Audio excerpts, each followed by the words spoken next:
welcome to the final broadcast of the 2017-2018 school year. Looking back at this year, there were so many late nights and so many early mornings, I definitely couldn't have gotten through it without some coffee. I feel that for sure. It's a good thing that a new coffee shop just opened up here in Mason. Reporter Olivia Mueller has the story. For most people, starting a business is just about serving a product. But for Roger and Jackie Wilson, the owners of Calla Coffee House, it's more than that.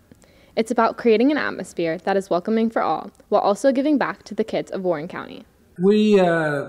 We're trying to partner with groups that specifically target kids in Mason and in Warren County. And as we're partnering with them, we're learning who they serve and how they serve. Yes, there's a risk. It's not because we're partnering with the church, and it truly is a partnership. They want to help kids too. So it's a nice marriage between us and them. Kids are sometimes vulnerable, not by choice. And when we realize that there are a lot of kids in Warren County that are vulnerable for a variety of reasons, we just wanted an opportunity to help them. We felt like if there was an opportunity for us to partner with some great causes that are reaching out to support kids that are vulnerable or have special challenges in the community, that this is a great way for us to spread our love for kids by connecting with the church and giving back. Elise Wexelblatt, MHS senior and employee at Calla, is nothing but grateful for the relationship she has made since working there and the opportunity she has to be a part of the giving back process. So I first saw Calla when I was just driving past it, and I saw their coming soon sign. And then my friend who works with the Greater Project, a nonprofit organization, actually told me about them as well, because their first month, their proceeds that were supposed to go to tips go to the Greater Project. And so I heard about it from him. And then he passed on Roger and Jackie's information to me. I love working here because it's doing good and leaving an impact on the community, even if it's just in a small way. But it's so great to see customers and how generous they are in giving that money away to different organizations and not just employees, since we're not receiving tips. So it's really cool to see just this coffee shop make an impact in the community and around Mason. The Wilsons knew that they were taking a risk when they started the business, but that didn't stop their kind hearts from doing so. For them, the best profit they've ever received is giving back. The impact they have made continuously draws in new customers, eager for that cup of coffee and a way to help those in need. I'm Olivia Mueller, MBC News. Millie, you know what goes great with a cup of coffee?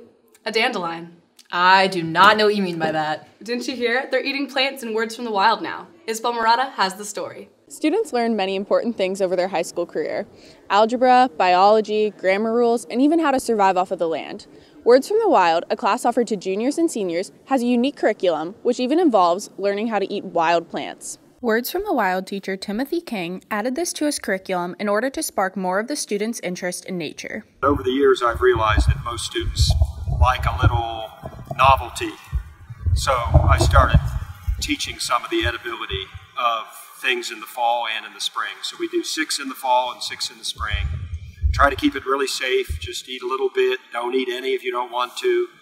And it increases the interest. Winter is just hung around, so there's not much ready yet. But we looked for wood sorrel, which is also called lemongrass.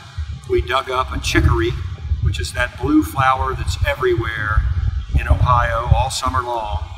Its root can make a good coffee beverage, and its greens are edible. We pulled the shoots of cattails. They taste like celery.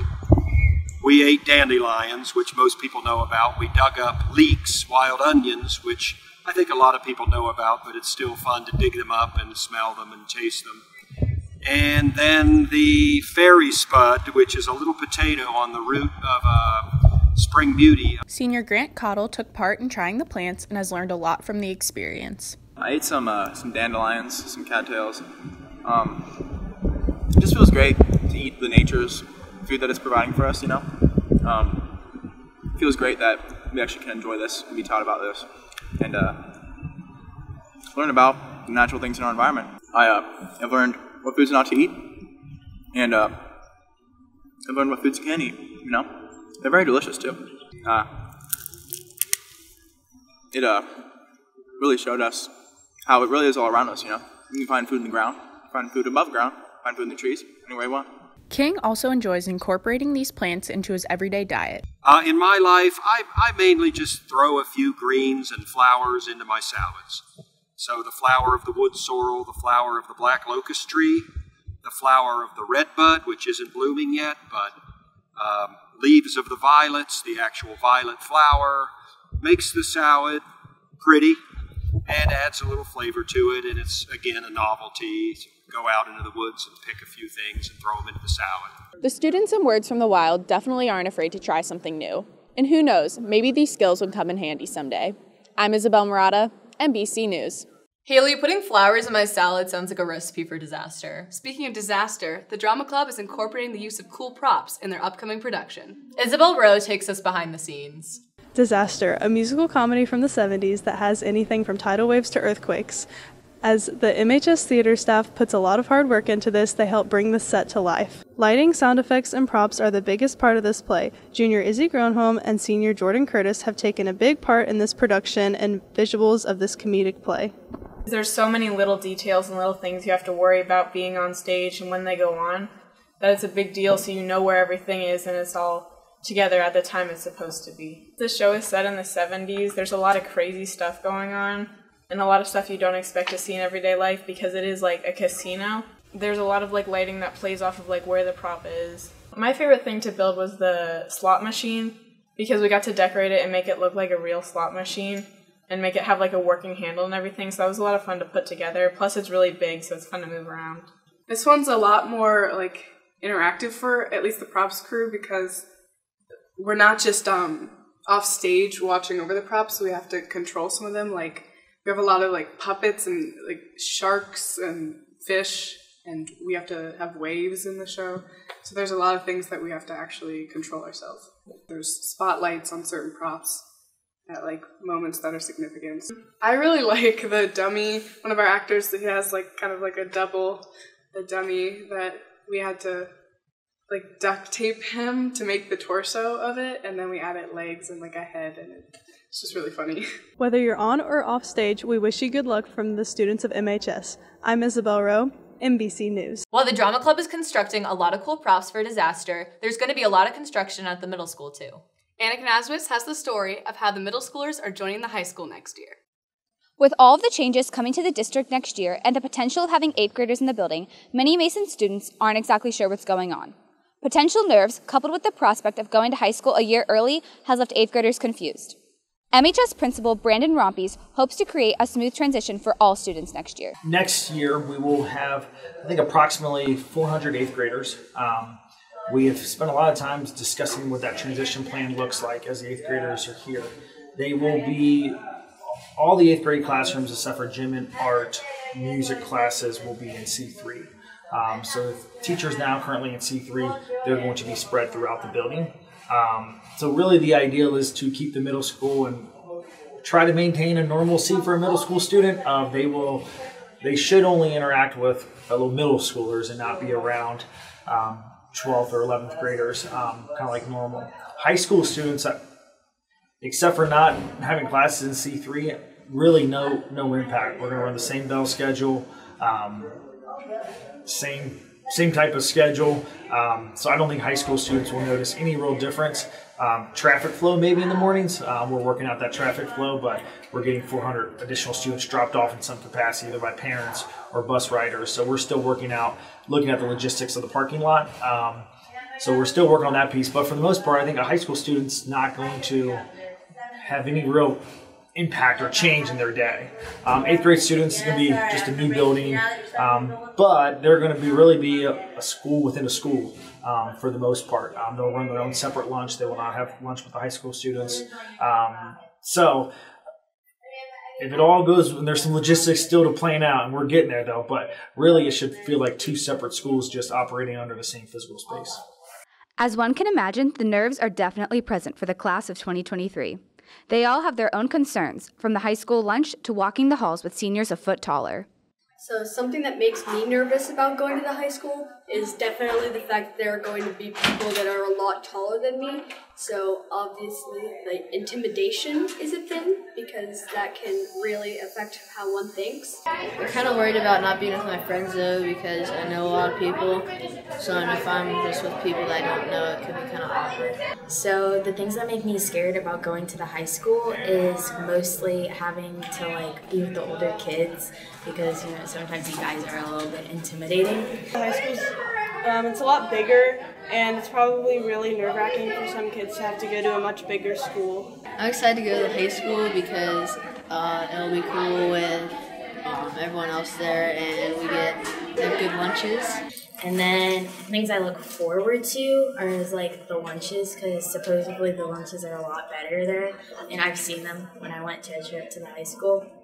It's going to be an unusual year for everyone at the high school. But with the cooperation of all students, staff, and administration, there should be no problems. Whether you're thinking about next year or not, the class of 2023 and your former middle school teachers are on their way. I'm Anna Knaswitz, MBC News. There are a lot of talented teachers here at Mason High School. You're so right, Millie. And one of those teachers is taking their talents outside the classroom. Reporter Lana Sacker brings us the story of how one art teacher created her own business. For a lot of teachers, when the dismissal bell rings at the end of the day, that means grading papers and updating Schoology.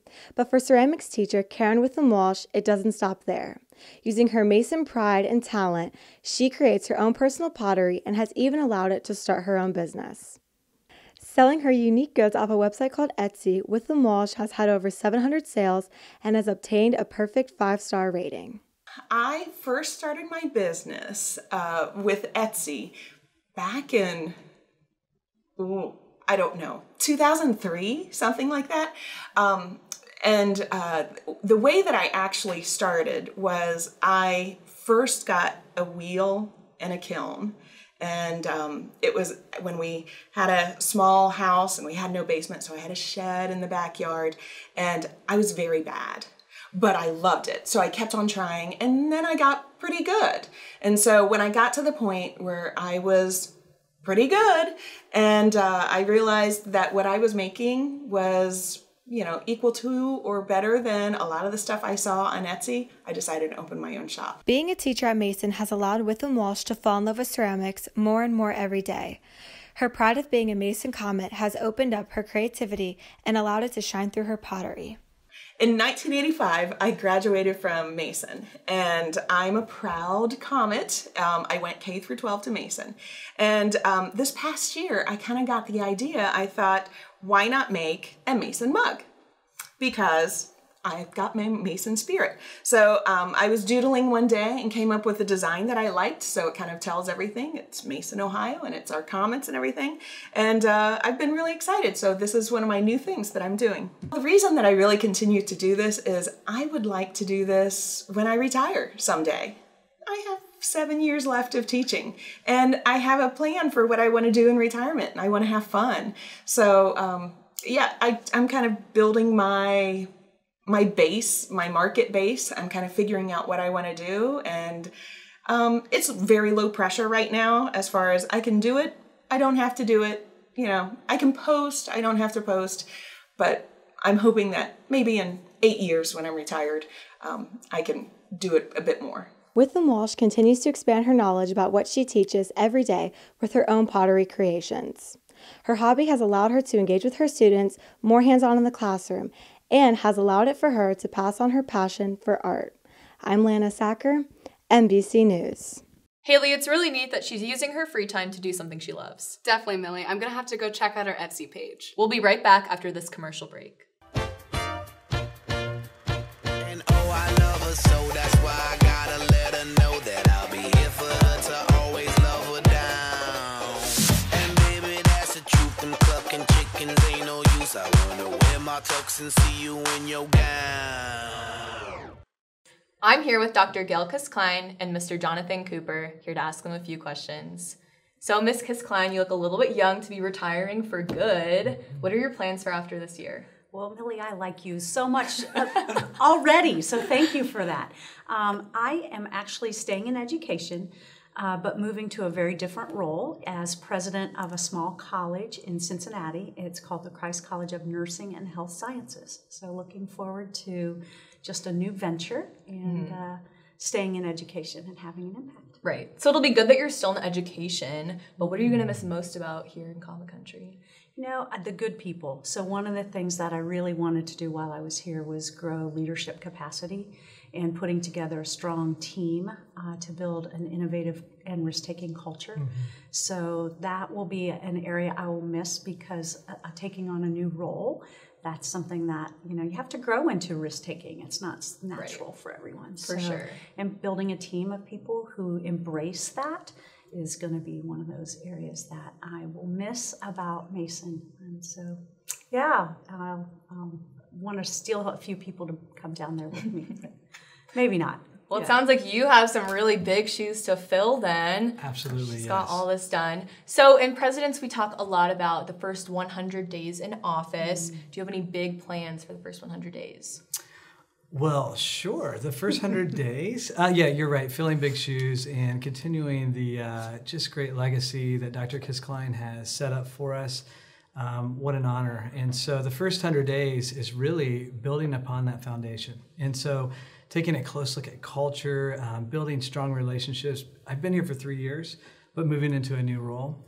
It's a great opportunity to reestablish those relationships and to listen to what direction we want to continue to go and kind of redefine that next iteration of Mason City Schools.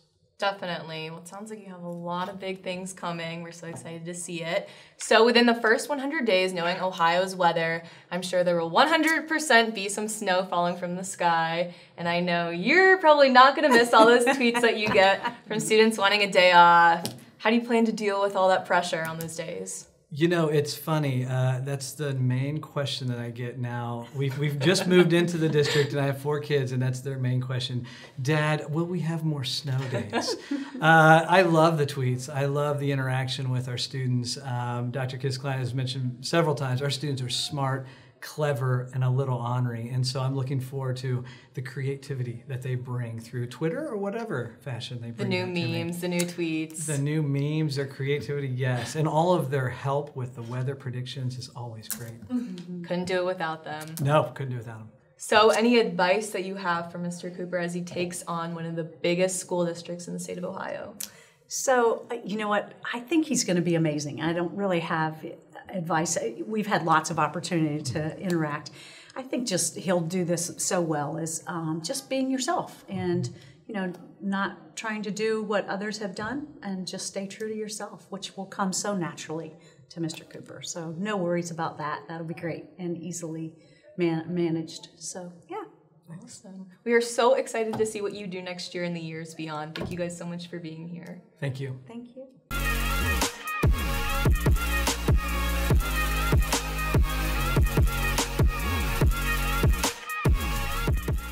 For most MHS students, their postgraduate plans are to head to college or to join the workforce. But for one senior baseball player, he may be headed to the big leagues.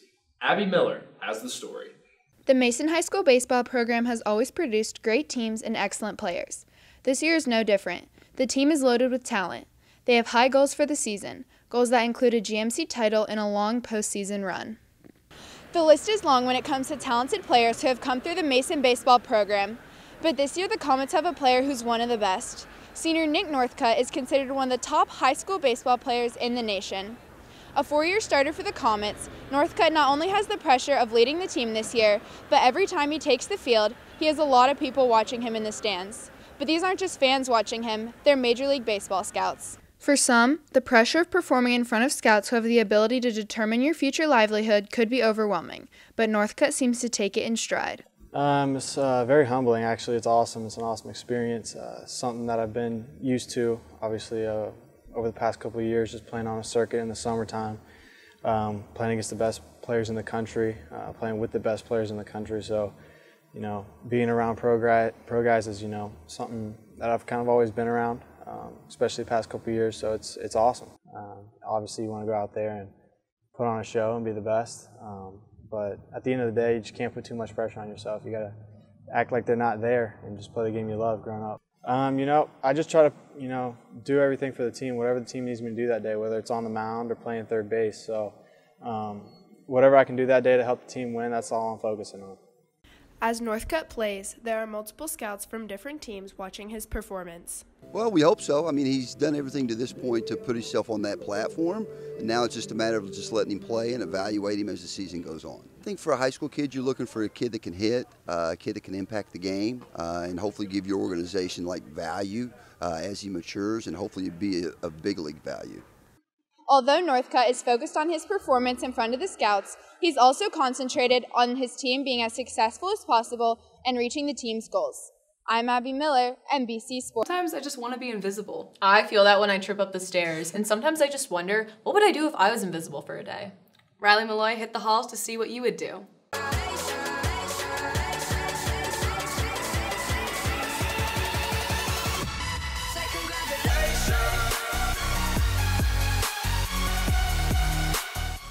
Superheroes are all the rage. Movies like Thor and Wonder Woman are taking over our weekends, and we set aside time in our weeknights to watch shows like The Flash and Supergirl. All these people use their powers for good. The students of MHS, maybe not so much. So we asked you, kids in the hall, what would you do if you could be invisible for a day? Probably rob a bank. Go to Lululemon and steal everything. I'd prank Trump. I would go watch Zach Bates and see what he does in his alone time. I would break into your house and steal all of your Maggie. I don't have a PG answer. What? Pants people. Go to the bank and take a lot of money out. Stay alone. I'll probably eat ice cream. I would go on the biggest pantsing rampage ever. Go to our crush's house and see what they do when they're alone. Sneak in and change my grades. I would go into the boys' locker room because it looks like a really fun time in there. I'd probably like raid a KFC, just eat everything there.